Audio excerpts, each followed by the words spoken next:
د سلام په وړاندې کولو هرکلی درته وایم.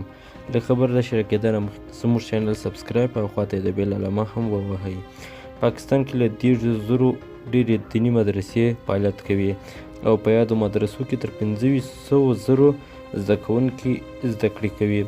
د پاکستان د ازادۍ پر مهال یاد هیواد کې یوازې 240 مدرسو فعالیت کوه او کله چې افغانستان کې په کال 1980 کې د رسانه خلاف جګړه پیل شوه نو هغه مهال پاکستان کې 2800 مدرسې جوړې شوې.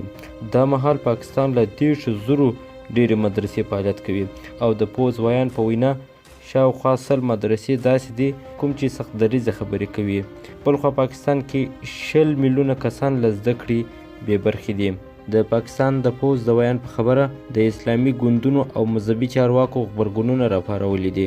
دا مهال پاکستان کې پر افغانۍ زده کوونکو هم سختي شوې او مدرسې اړ شوي تر څو افغان زده کوونکو په اړه خپل معلومات له پاکستاني چارواکو سره شریک کړي.